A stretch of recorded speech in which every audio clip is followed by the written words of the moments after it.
everyone, welcome to Asakhe Online, and I'm your host Mbekezeli, Dino Sibanda. Today on Asakhe Sports, we are going to be looking into the upcoming tournament that's going to be starting in Egypt.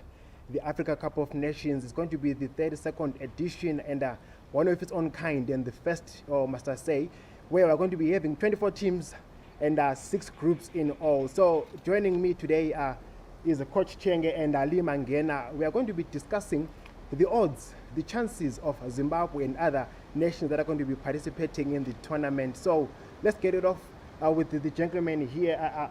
This is Coach Chenge, and right there I've got Uli Mangena. Gentlemen, welcome to Asakhe Sports. Thank you, Mr. Sibanda. Thank you. Yeah, welcome there. Now, maybe first things first, let's congratulate our boys for making it into the finals of the Africa Cup of Nations 2019. Yeah, nice one, Zimbabwe. Let's hope that you go beyond the group stages.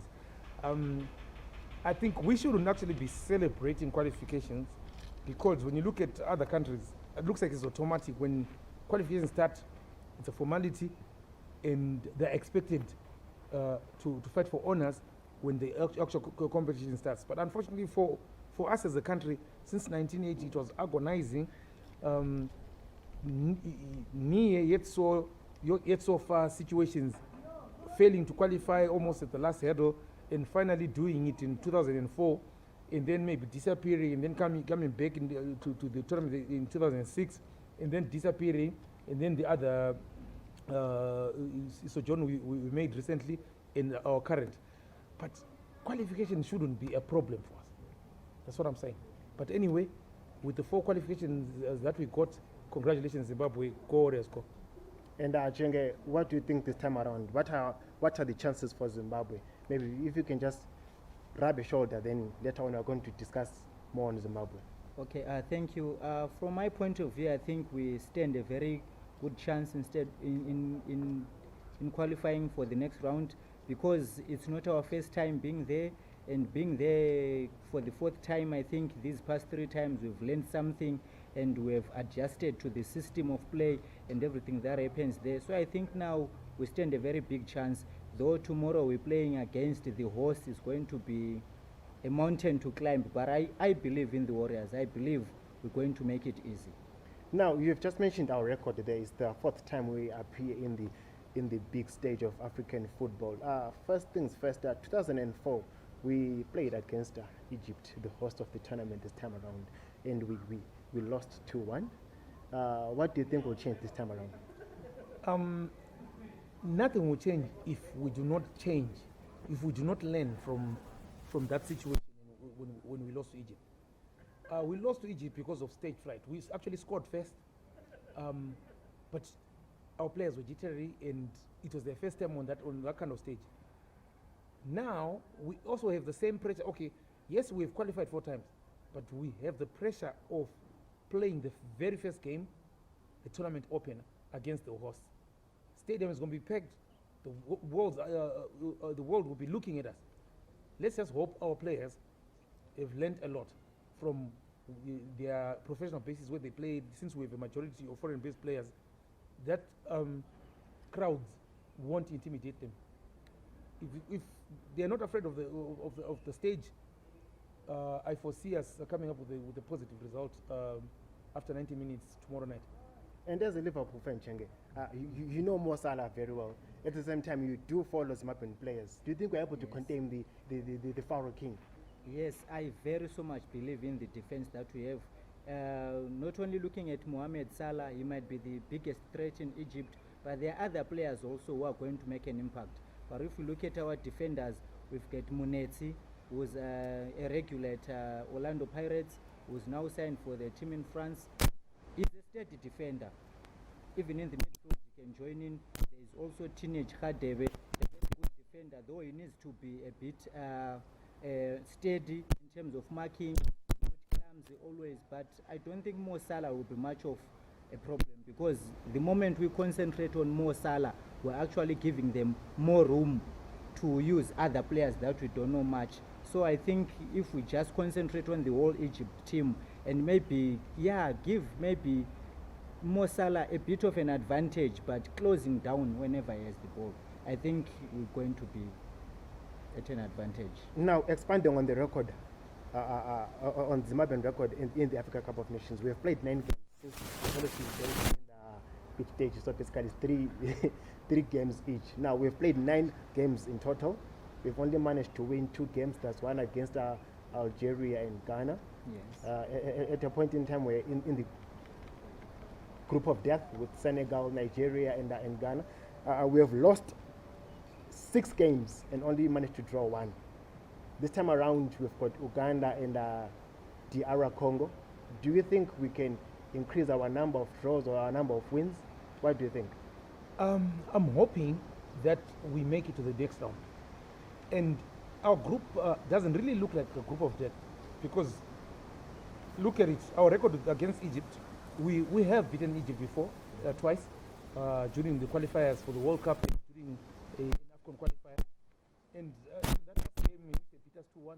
We were in the game, like I said, we scored first. In the following game against Cameroon, we scored first again, but stage fright made Cameroon come back and beat us. And then when we finally gathered our nerves, we won the last game against Algeria.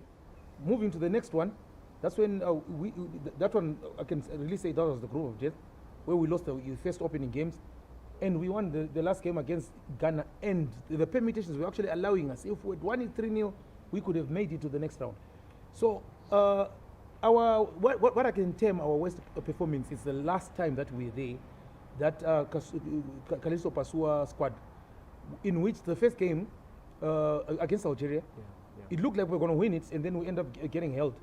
And then we lost the last 2 games. Yes. That was probably, people were saying we had the golden generation of the Warriors. At least 9 of those players are still with the current squad. This should be the golden generation of the Warriors. Positive result against Egypt, anyone's game against DRC and Uganda. Actually, I'm looking down upon Uganda. I'm thinking we can win against Uganda. DRC, I'm just thinking, could we get a positive result, a 3rd positive result in a row against DRC? We beat them away, we drew at home. Can we continue riding on our luck, or maybe simply say we're talented, we are going to beat DRC? But I think we're going to the next round.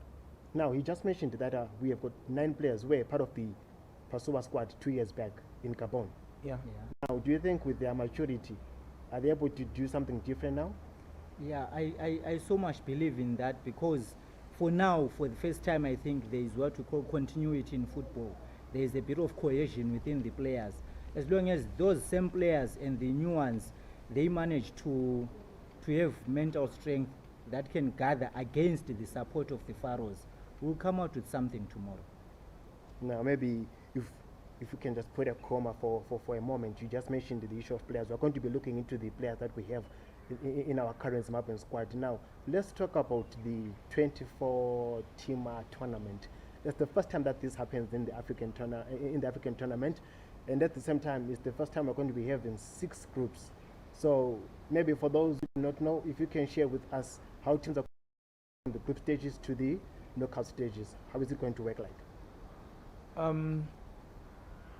At first, we have each group has 4 teams, right? Yes. The top 2 automatically qualify to the next round, and then what people used to call it, they used to call it the best loser. But we are going to say maybe the team that finishes number 3, is it 2? Yeah. How many teams? It's because the teams will be 12, right? Yeah. I'm saying after automatic qualification of the 2 teams going to then the other 4 slots will be filled by the best placed third team. Yes. Best placed teams, yes. So make it 16. So now you had mentioned our group, like it's not that hard. Where do you think Zimbabwe will finish? Maybe just to rub it on you. Personally, I think tomorrow, if we get at least something, of which I'm hoping and praying that we get at least a point or even 3, it's possible. You know, anything is possible in football. Then, for a start, we'll be heading somewhere. It will mean the next coming two games, we've got something that we're holding on to. Meaning to say, whichever team that we're going to play next, there is hope, there is pride. and there's that resilience in fighting for honors.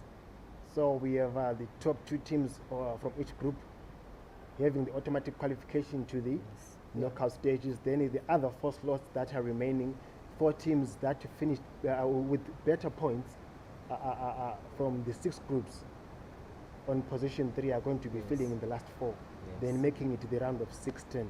Now, talk about the team news. There's been so much noise on social media after we heard that Rafi Tafazo Coutinho is no longer going to play. There's been so much noise when it comes to the selection that was made to replace. What's your take? Because the coaches have decided to pick Umfana Kamhlanga Lapana. What do you think could have been done, or you support the choice that was made? When I look at it, I think it's the choices of coaches. Sunday Zimbabwe again, I think is an easier for Zimbabwe, and Sunday Zimbabwe is easy to understand. Being defensive, and if you look at his teammates when he used to play, usually they used to be big people. I think he loves big-bodied players. He loves a big-bodied player. So I think that influenced the selection of Mhlanga is continues the replacement, yeah. And the philosophy of African football is physical football.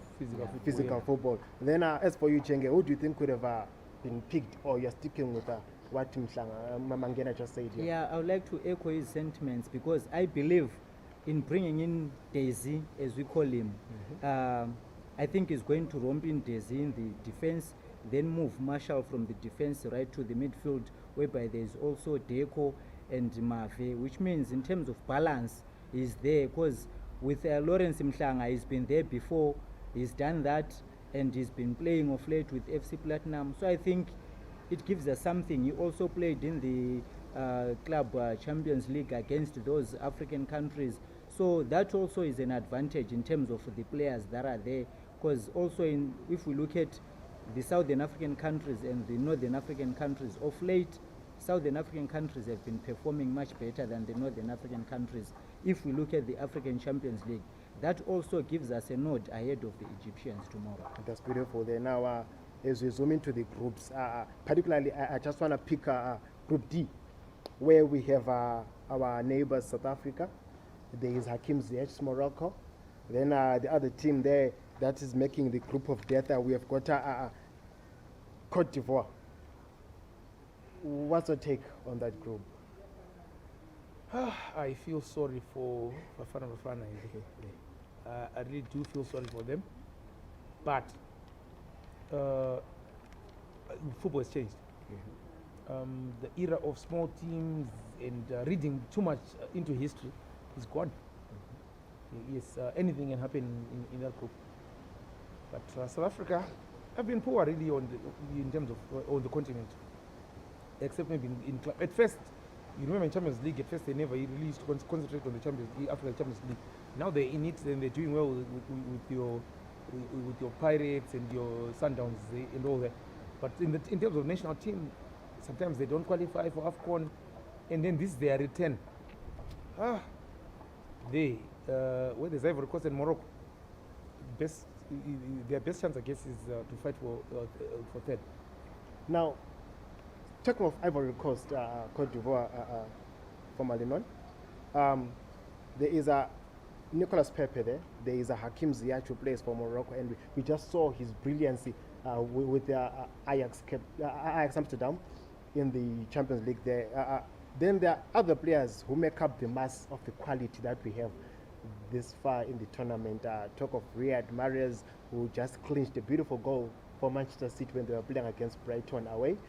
Talk about top goal scorers in the Premier League again, in Mo Salah and Mane, your gentleman there at Liverpool. What's your take on the players that we have right now in the African tournament? I think these players, yes, they have names. Yes, they are playing for maybe big clubs and all that. But if we look at the Ziyech of Ajax and the Ziyech of Morocco, there is a big difference, because the Ziyech of Ajax spends more time with Ajax than the Ziyech of Morocco. So in terms of cohesion, combination, and maybe type of play, yes, he might be a brilliant player himself, but in terms of teamwork and all that, I think it's going to be a tussle for the whole team. But with Morocco being Morocco, they've been there, they've done that. I think they've gone past group stages right up to the semis or something.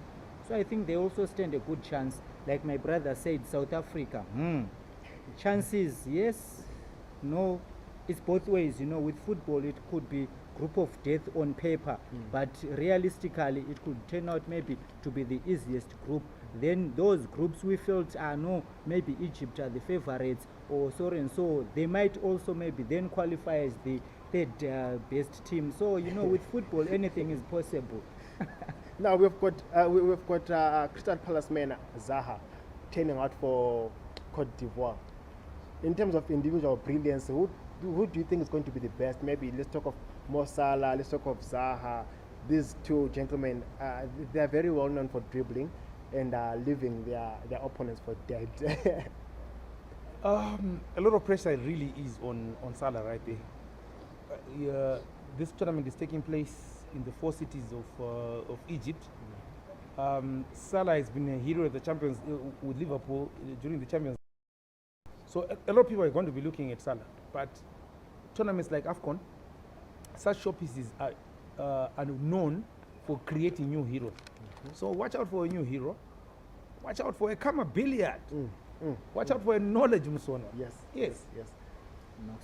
Knocks him teeth. Yeah. Now you're just going to the direction that I want to take now. Looking into these mapping players now, let's just come home. Coming back home to our beloved country, Zimbabwe. Who do you think are our key players? Question. I think first I'll start off maybe with the goalkeeper. I think Chipezeze, for me, has been doing fine, especially when I look at the 2 friendlies that he has played with Zimbabwe. Even if we look at the last games with Baroka, he's been very consistent, though Baroka hasn't been performing very well. We also look at the midfield there is Dino, there is also Kama, there is Msona, even Knox. I think those to me are the key players, not forgetting also Divine Lunga and Marshall Munetsi. They've been very consistent with their clubs. So with that kind of depth in the team and strong mentality with the players, those are the boys I believe will carry us forward. I believe, especially I'll underline Musona, Smiling Assassin. The goals he scored, first of all, he was part of the top 10 of the qualifiers in Africa. In Africa, yeah. And the goals, remember the goals he scored against DRC and the goals he scored against Congo or Brazzaville. Brazzaville, yeah. They defy coaches even in tactics. Even if you were to watch a video, the goal, his anticipation for a spill by a goalkeeper in DRC and taking advantage of that mistake that the Congo did at National Sports Stadium. Even the television cameras at first missed it. Such a player, I think, he shouldn't even be playing in Belgium. He shouldn't even be struggling to get, like at the moment he's not getting game time in this club.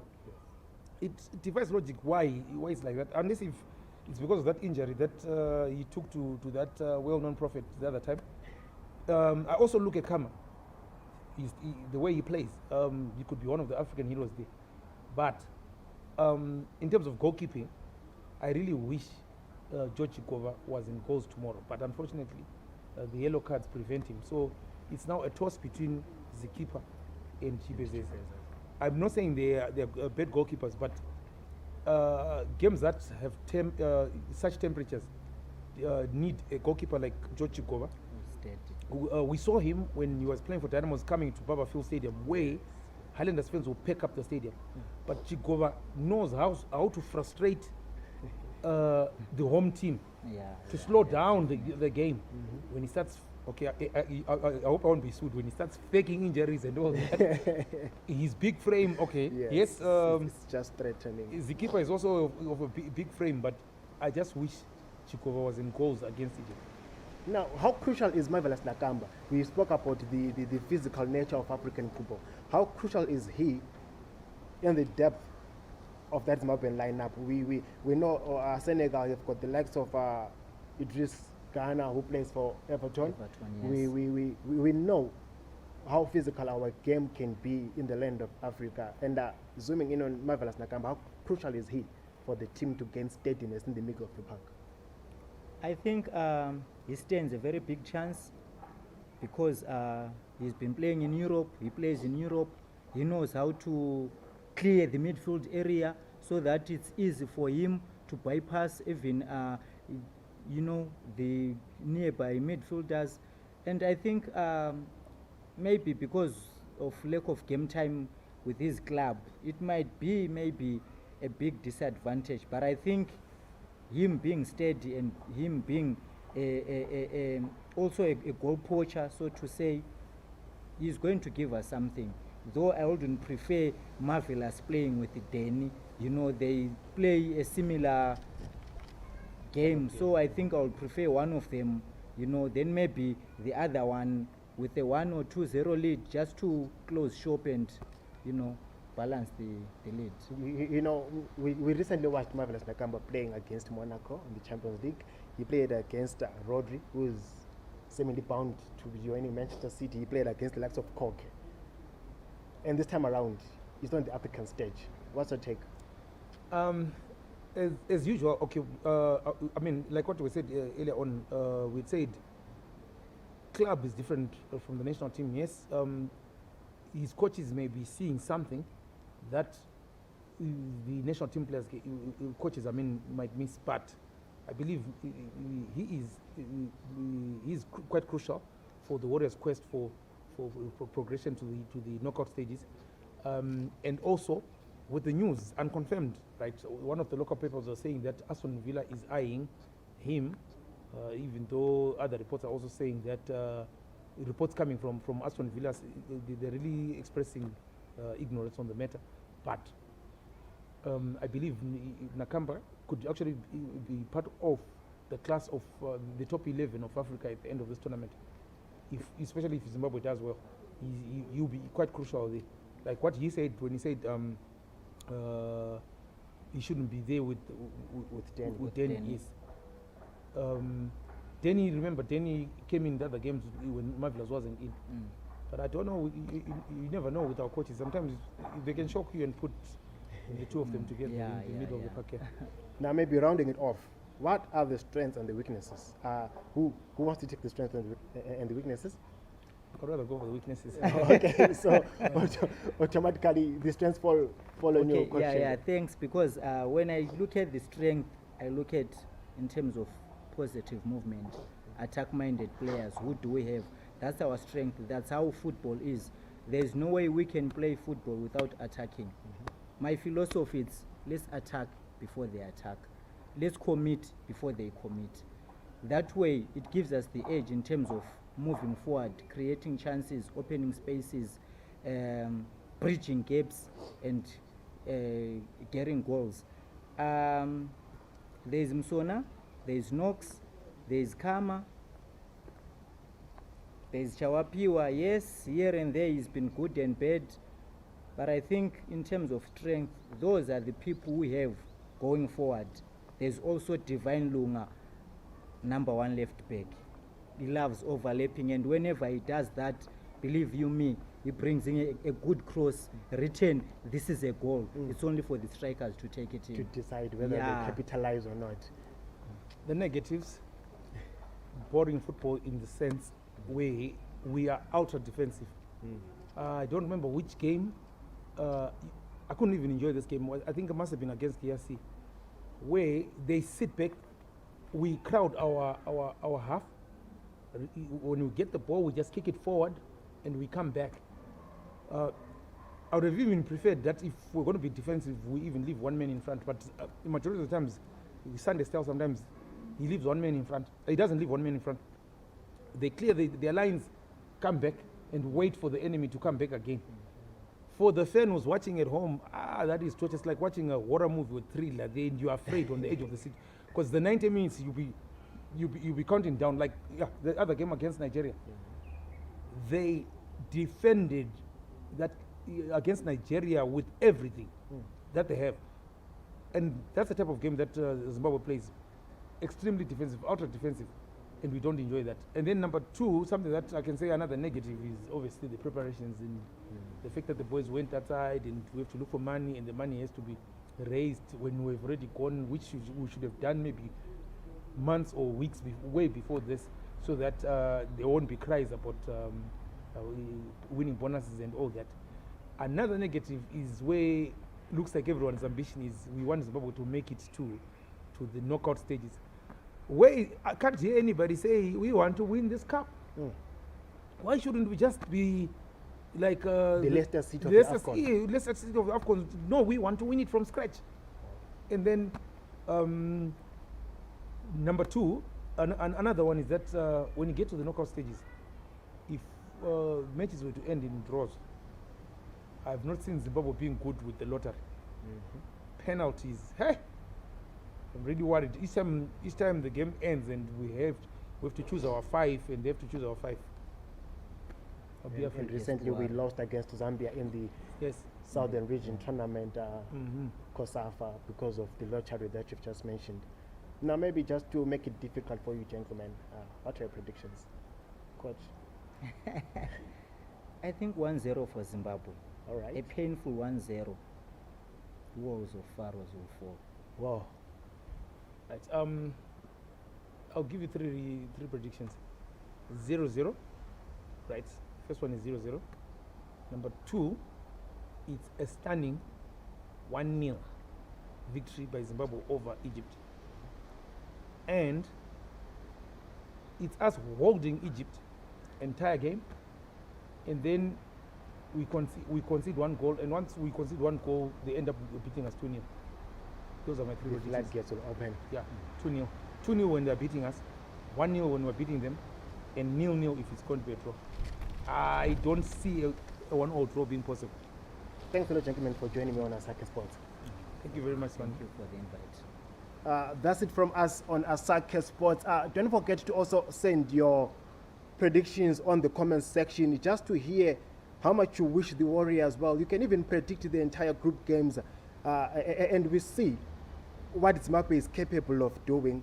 And until then, we're going to be discussing the tournament as it goes on, and hoping that our very beloved country Zimbabwe is going to make it even beyond the group stages, but going on to clinch the tournament as well, as Mangena has just said. Until we meet again on another beautiful episode of Asakhe Sports, take care and enjoy the tournament.